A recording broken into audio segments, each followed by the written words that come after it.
The Twitchiest community has earned themselves a $1,000 bonus giveaway by reaching all of our goals with Guardian Tales. So go ahead and check out the description down below to go get your entries. The more ways you enter, the better your chances to win the $1,000, and keep your eyes out for opportunities in the future to earn more cash giveaways for the Twitchiest community. Hello everybody, and welcome to your Quanger Banger Jungle Guide. So on Quanger Banger, you actually do have two viable starter options. The Boomba's Dagger and the Eye of the Jungle are actually both fine on him. I actually prefer the Boomba's Dagger just because I actually think that you're better off kind of just AFK farming on the Kuang and just getting yourself a couple of health pots. Your early game fight is not good. It's not good. So you're gonna spend most of your time farming out Kuang, not a god that's gonna go for the early level 2 mid gank or anything of that sort. So you're kind of just chilling with him, and you're playing for that mid to late game team fight. Where as long as your team isn't behind, you can actually come online and put in a lot of work. Right now, I would not say that Kuang is super meta, mostly because he is that kind of later game character, and games are snowballing extremely fast right now. So you usually want to be playing early game characters right now. Compared to late game characters. He's also a magical jungler, and magical junglers are not crazy good right now either, mostly just because they kind of have a weird build path in the jungle. It's not as strong as going right into like the Jotun's Wrath or Ichiball or something, like a lot of other junglers are getting to do right now. You kind of just have to wing it. The removal of boots actually hurt magical junglers, because getting that big power spike from the early power boot was actually quite nice for those magical junglers. So I actually think that as a general rule, magical junglers are not so strong right now. Definitely more of a assassin warrior jungle meta. So we grabbed our 3 here at level 1, and then we got our escape skill at level 2. Like I said, we're not going to be fighting on Kuang, so we don't really need to get our 2. We're better off just getting our escape skill to make sure we don't get like early game cheese ganked or something. It's actually not a bad getaway skill at all, and also it's also pretty decent in the clear department, so we can actually use our getaway skill here for kind of a 2-for-1 deal. We are going to be maxing out our Wild Storm first. This is going to go ahead and be our main form of jungle clear. It's going to be our main form of damage throughout the early stage of the game. Just that quick burst thrown out damage. Then we are going to max out our 2, our 1, and finally our ulti. You grab a point in the ultimate at level 5, and you actually don't level it up anymore. One of those few ultimates in Smite that you kind of just let sit there, and that's because what you're actually going to be using it for is that execute threshold, which is at 30%, and that 30% execute threshold does not actually change at all, so there is no need to put any more points into the ability. So it's actually 3, 2, 1, 4 for the leveling order on the Kuang. So for my very first item on Kuang, I'm going to be going into the Spear of the Magus. This is not going to be super important for us in the early game, but it is going to give us some nice damage right off the bat. And it's also going to set us up for a longer term, but we're going to be going into some more life steal items, like Ring of Hecate, Typhon's Ring, etc. Combined with our Telkind's Ring, we're going to be swinging really fast. We're going to be life stealing a lot. And in the end stages of the game, if we want to get the Boomba's hammer, that will also give us a little bit of more sustain on top of that. Now, another starter that you could go on Kuang is the mannequins. Mannequins is quite risky on Kuang because he doesn't really have any sustain in his kit, and the sustain from mannequins is mediocre at best. So you can go the mannequins if you want to go for like a straight damaging build, but if you do get behind early, you can fall really far behind very fast. I find that the guaranteed sustain from the Boombas is actually a better way to go. Just guarantees that you can continue to get your farm on, and Lord knows how important that farm is right now. But we're going to be able to get ourselves a first blood over in the solo lane, which is actually going to be huge for getting our Quanger Banger online. So the extra sustain from the Boomba's hammer, Boomba's dagger, I should say, I just find to be too crucial for Kuang, because he can run out of mana and HP so fast in the jungle. His clear is not the strongest. He has to use some extra abilities, particularly in the early stages of the game. So I just prefer to have that bonus sustain. I have the jungle, kind of a medium ground between those where you can grab it and have a little bit of sustain. And then mannequins, kind of the full-fledged, I'm going for an early fight. But it's like, if you want to go for the early fight, kind of why are you playing out Kuang? It's not really what he does well. Guan Yu is following me through the jungle, which means there's friends nearby for him. I just want to back out, get my Spear of the Magus, and start working myself right into my rings. We're going to end up getting both Telkines and a Ring of Hecate. The order that you get them in is not that important. Obviously, Hecate is a little bit cheaper, which makes it enticing, but the early power spike from the Telkines, because it literally gives 100 power, but also that bonus damage that you get can also be nice for clearing in the jungle as well as the PvP. So either way that you want to go, not a big deal. I typically like to get both back to back here as my second and third slots, with getting that Typhon's Fang fourth, because you'll have all of your lifesteal online by that point. No reason to save our point at level 8 like we do on a lot of characters, because we're not going to be leveling up our ultimate anyway, so we can just go ahead and put that right into our 2. Bakasura used his ulti. He probably has Blink, which means I should be able to go for the ultimate on him.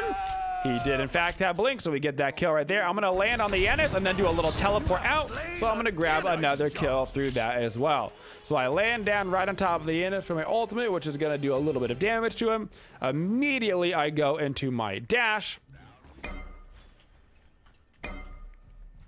Ooh, I got to go into my dash again, actually, right here. But now that her jump is down, I can actually get a little bit spicy over here, as long as he doesn't impale me into the wall, which he did not. I should actually have myself free kill. Hit him with a couple of autos, finish up a quick kill right there. You're so sweet. So that should bring us now into our kind of standard combinations here on our Kuang. For the most part, what we're going to be doing is we're going to be popping our 2.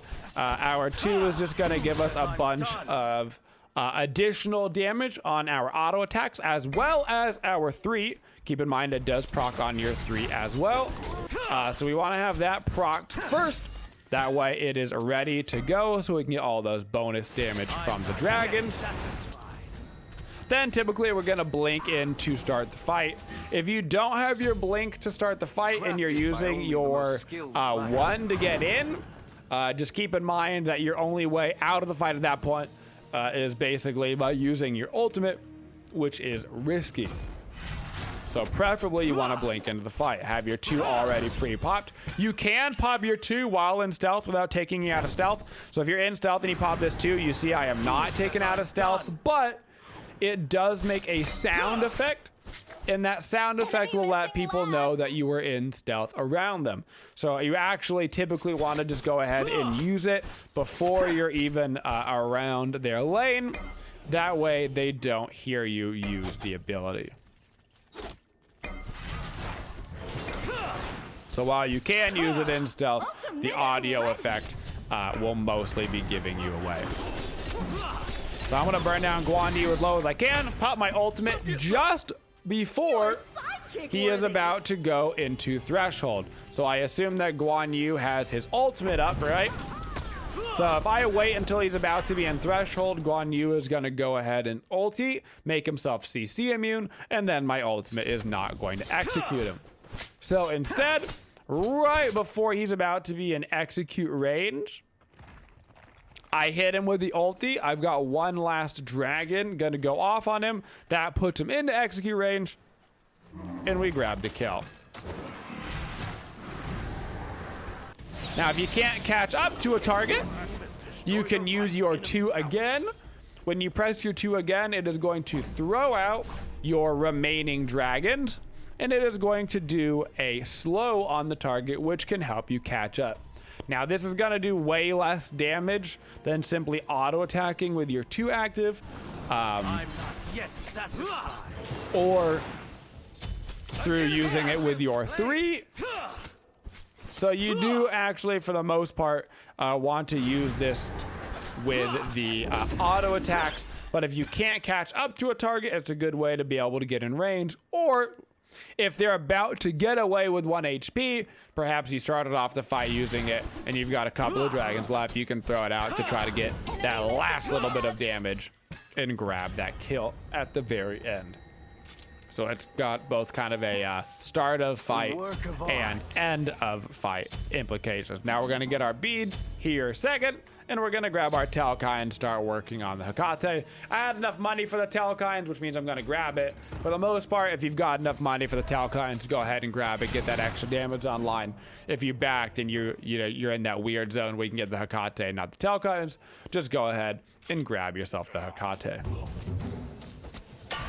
I'm done.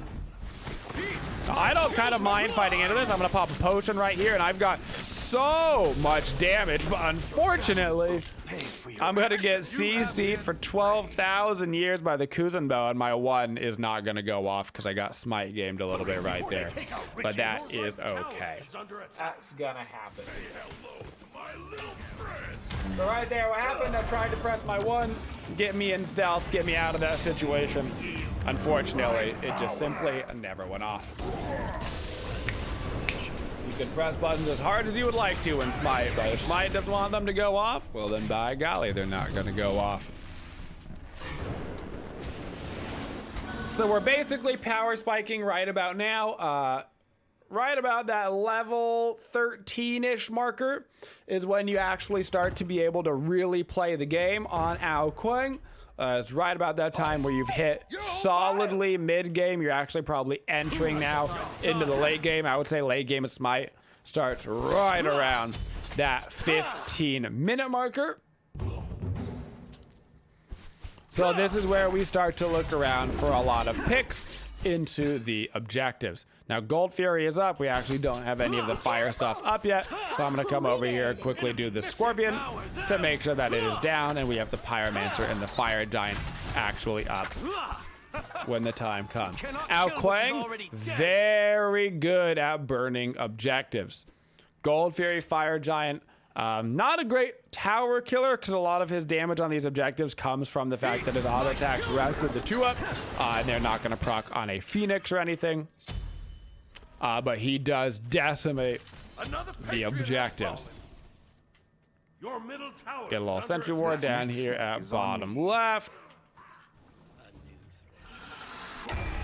Bakasura is here, but I don't really want to go crazy on this. I presume they have that top left warded right now. So I'm actually going to look over kind of towards the Anthur, see if the Anthur stuck around, got a little bit greedy, maybe waiting for their purple buff or something. Your left tower is under attack. Nobody over here. They actually might have backed, and they might be looking towards that Nike. We don't have any vision on this, but I've got a little bit of life still in my Spear of the Magus. I've got a ton of damage with my Talakines. I'm just gonna go ahead and start this right on up. Now it looks like the Anthur does actually know, which means they did have it warded the entire time, which is quite unfortunate. But what are you gonna do? Bad luck. Your middle tower is under attack. Crafted by only the most skilled blacksmiths. Grab us another sentry ward, go back to farming. Looks like the Anher had walked over to do the Draugr and then made his way back on over to the Gold Fury. Not 100% sure where our mid laner went during that little segment, but I'm not yet satisfied. only the Medusa actually came over with us to the old gold, which is a This will bummer. surely fill me up tonight. Big fight going on in the middle lanes. Let's see if we can go make something happen here. Baga's jump is down. Shouldn't even have to ulti him. Should just be able to kind of walk up and grab that kill. Now Guan Yu's ultimate is down, and he has Sunder, which means that if I can kind of get in range of him, I can go for that ultimate. You do need to be careful on Kuang with healers, because healers will take people out of your threshold, which is very annoying. So I have a Guan Yu, whatever, because your threshold is 30% HP. If somebody goes down into that threshold and you ulti them and then they heal up, by the time the ulti goes off, you will not get the execute on them. So you do have to be careful against healing. This could be a meditation. This could be HP 5. Doesn't matter. If they get out of the range by the time your ulti is about to go off, it will not count.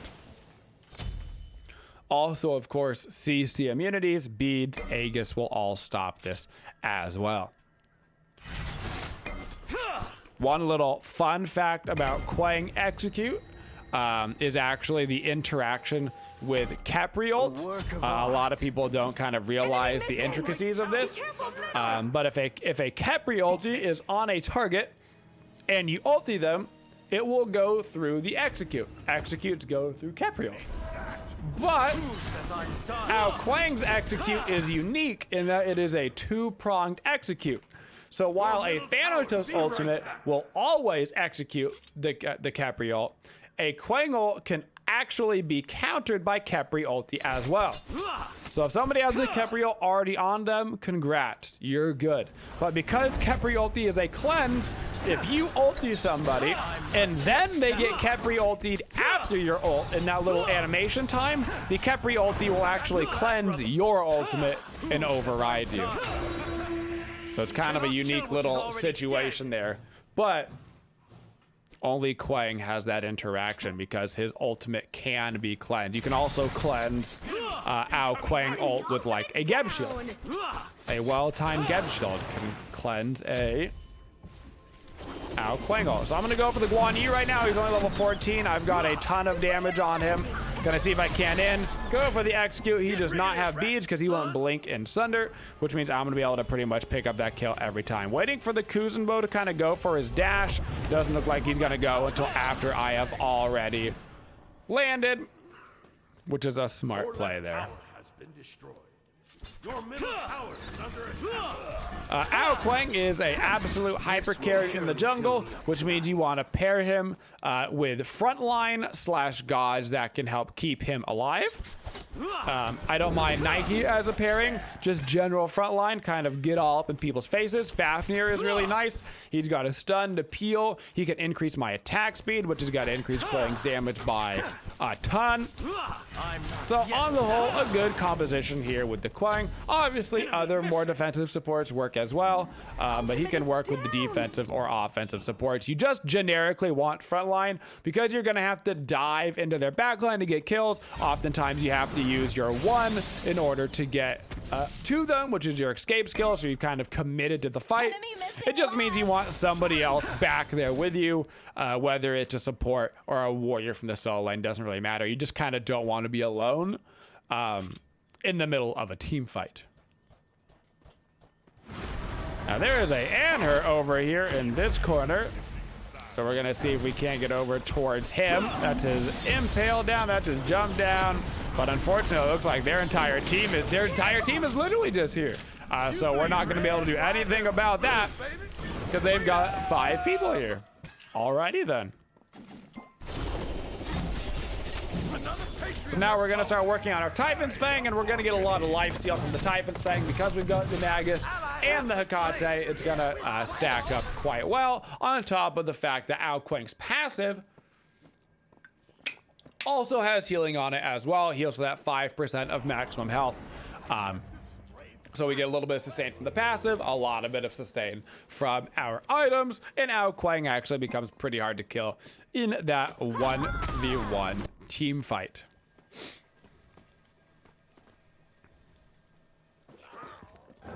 For gods that we don't want to go against on the Ao Kuang, we kind of already talked about the healers because they are getting you out of threshold. Obviously, anybody that can see you in stealth is very annoying. So this goes for like the Camazots of the world who can use their echolocation and just find you in stealth. So you got to be careful for anybody like that. Also, keep an eye out for certain items. A crusher bleeding you, taking you out of stealth, erendite, that kind of stuff. You do have to pay attention to the enemy's builds because they can continue to see you in stealth with those items, even if they don't have a character like the Camazots necessarily that's like good at doing it with an actual ability. Gotta walk away because I've been sundered. Go try to heal up a little bit. Now Guan Yu's kind of full committing, so I'm gonna preemptively beach this, and then I'm just gonna ult him. I can see around the world right now. Not a ton of people here yet, so I'm gonna go back in towards the Baka. I'm gonna hit him with my slow so I can get into range. Hopefully gonna be able to dash away from the Kuzenbo, but I'm just completely stuck inside the ulti, so not gonna be able to dash away at all. Looks like our Nike's gonna be able to pick up the kill.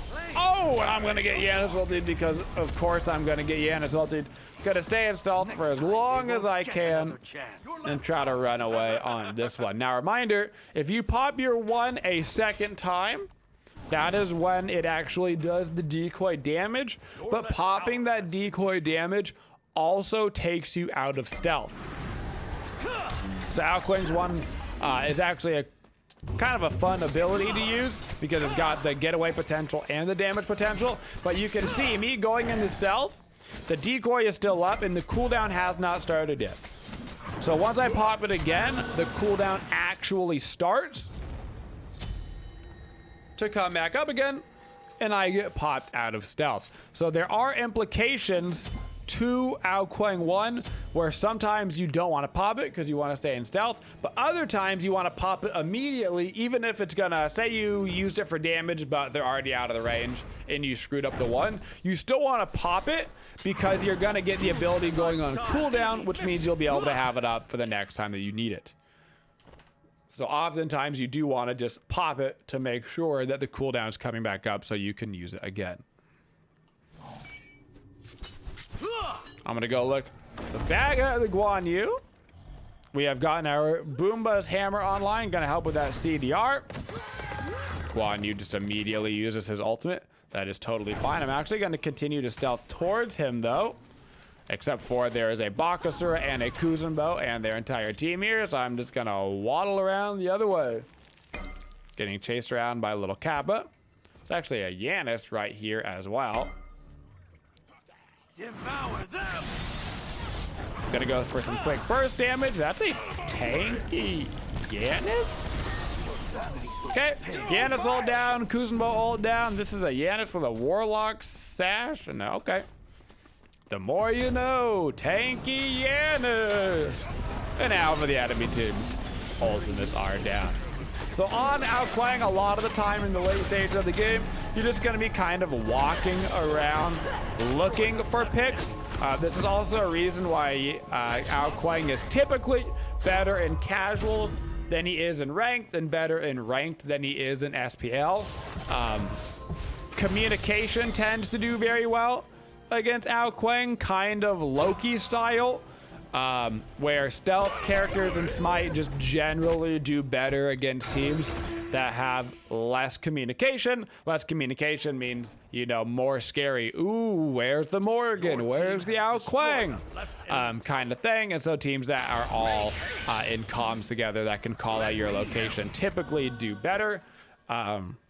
which is why he kind of scales in that casuals to ranked to SPL mentality. Your right tower is under attack. Your right Got a tower sentry ward that I need to get out around the fire giant at this point. Their team is just going to do a lot more damage than our teams. It looks like we're going to be missing quite a bit of damage in our mid and ADC roles right now. So it's just something we're going to have to deal with. Probably not going to be able to burn down objectives as fast as we would like to. And of course, they've got the healing on the Guan Yu as well, which is also going to be providing us with some issues. So at this point in the game, I'm just basically waiting for the team to get grouped up. There's basically nothing that I can do until we get into the team fight stage of the game. We've got a couple people that have been a little bit behind, and so we're a little bit delayed getting towards that stage of the game right now. But we should be grouping up and looking for some picks as a team, some team fights, also our ward coverage in general. We could use some more wards around the map. Don't have any vision over on the gold, so I'm gonna grab us an oracles. So at least we'll have that vision. Hang out around some of their buffs, see if we can't find somebody. Holy, and her crit damage, baby. And a blink Kuzma, and a Yana assault. Well, that's all of their ultimates down once again. And so they're probably just going to go ahead and head over and do the fire giant.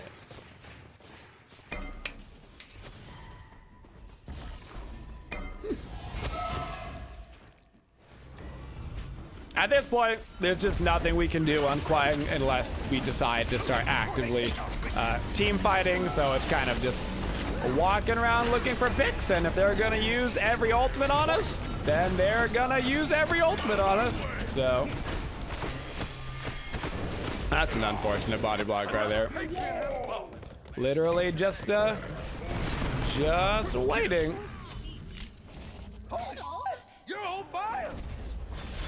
Just waiting.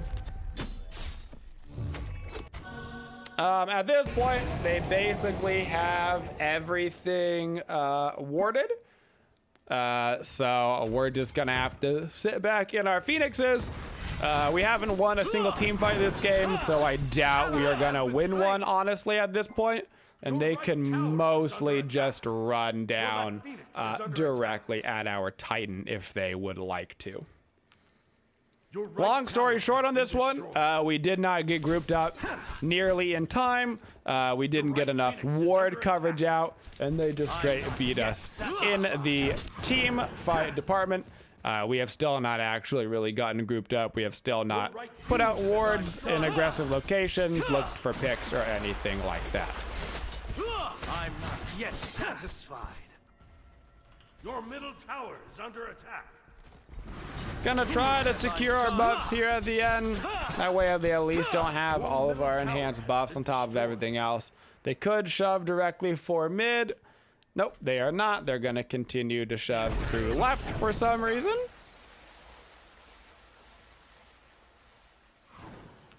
Even though there's necessarily no reason for them to go over that way, but that's all right. We got the red buff down.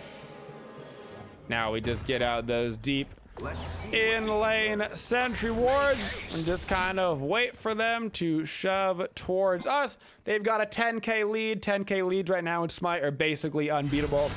Not much you can do about it. It is 27 minutes, which is pretty late as far as games go right now. So the 10k lead isn't actually that big of a deal compared to what it would have been a little bit earlier in the game. Need to shove out this right lane so we can have all these fire creeps farther away for when we need to defend our duo lane side Phoenix. I can probably snag one more here. And then I'm gonna need to go ahead and back up for the team. For our last item, I'm gonna get myself a good old-fashioned rod of Tahuti. We don't have a ton of penetration. We've got the rod of Tahuti that will come online with a little bit. But on Ao Kuang, you're really not trying to focus the tanks. You're basically stealthing, blinking into the background, and your major target should be their mage/hunter, which means you actually don't really need the percent pen. Also, this game, they've got 3 squishies, and their 2 tanks. One of them are a Kuzumba, who I don't want to be fighting anyway, which means that percent pen wise, you don't really need any. You can, of course, always grab the demonic grip if you're feeling like you are going to need some more percent pen. So I have to avoid the Yanis ulti right there with my stealth. Yanis is kind of portaling away on this one. We did get him away from the fire, away from the Phoenix, but unfortunately they do get it. They've got the creeps moving up, so not a huge way for us to actually get into this fight right now because the creeps will see us. They had the wards already in the side of the jungle, so we just gotta back up. We didn't actually get a single kill in that fight, so it doesn't really matter, and they're going to just take down the Titan. So long story short on that one, you got to get more wards out as a team. You got to start grouping up and fighting earlier when the game is more even. As people start to get picked off, and if they're warding more than you, they're gonna have the vision, which is detrimental for stealthing, ganking characters. And so you're just never gonna win if you are not winning the ward battle. And that is your Ao Kuang, a jungle guide. Thank you for supporting the Twitchiest community. If you'd like to see more videos, make sure you subscribe to the channel and always hit that bell for notifications so you don't miss any of the upcoming videos. Thank you for all your support and have a Twitchin' day, y'all.